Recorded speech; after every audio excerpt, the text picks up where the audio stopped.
ముఖ్యమంత్రిగా ప్రమాణ స్వీకారం చేసిన రేవంత్ రెడ్డి ప్రతీకార రాజకీయాలు ప్రారంభించారా? ఎందుకంటే ఫార్మాసిటీ రద్దు అంటే సంచలనాత్మకమైనటువంటి అంశం. తాజాగా ఆయన చేశారన్నటువంటి పత్రికలు అక్కడే హైలైట్ చేస్తున్నటువంటి పరిస్థితి.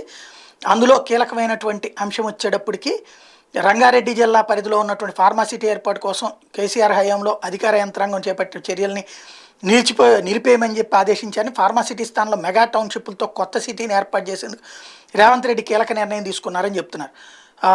బుధవారం నిర్వహించినటువంటి సమీక్షలో ఈ నిర్ణయం తీసుకున్నారట.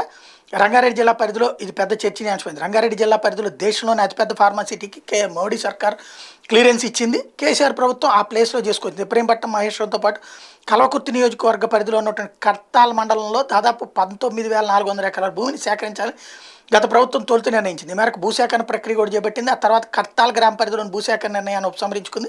ఇబ్రహీంపట్నం నియోజకవర్గ పరిధిలోని యాచారం మండలం మేడిపల్లి, నానక్ నగర్, కుర్మిద, నక్కర్త, ముచ్చర్ల, సాయిరెడ్డిగూడెంతో పాటు మహేశ్వర నియోజకవర్గం కందకూరు మండల పరిధిలోని ఓట్లపల్లి, పంజాగూడ, మీర్ఖాన్పేట, తిమ్మాయిపల్లి, మహమ్మద్ నగర్, కందకూరు, సర్వరావులపల్లి తదితర గ్రామాల పరిధిలో 14,300 ఎకరాలను సేకరించాలని నిర్ణయించారు. ఇప్పటిదాకా ఇందులో 12,300 ఎకరాలు ఆల్రెడీ భూసేకరణ పూర్తయిపోయింది. ఇందులో సుమారు 9,400 ఎకరాల వరకు ప్రభుత్వ భూమి ఉంది. మిగిలిన పట్టా అసైన్ భూములకు ప్రభుత్వం పలు మార్గాల్లో పరిహారం కూడా ఇచ్చింది.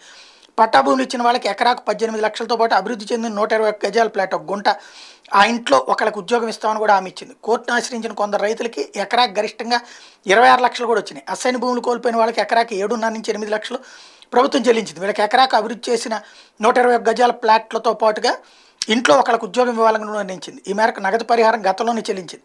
సేకరించిన భూముల్లోనే 600 ఎకరాలు మేర లేఅవుట్ని అభివృద్ధి చేసి భూములు ఇచ్చిన వాళ్ళకి ప్లాట్లను కూడా పంపిణీ చేసేశారు. అయితే ఆ భూముల్ని ఇప్పుడు వెనక్కి ఇచ్చేస్తారు అన్నటువంటిది. రెండోది, ఫార్మాసిటీ రద్దు చేస్తారు అన్నట్టు రంగారెడ్డి ఎమ్మెల్యే ఇదే కోరుతున్నారట. ఇది జరిగితే అతిపెద్ద సంచలనమే అవుతుంది.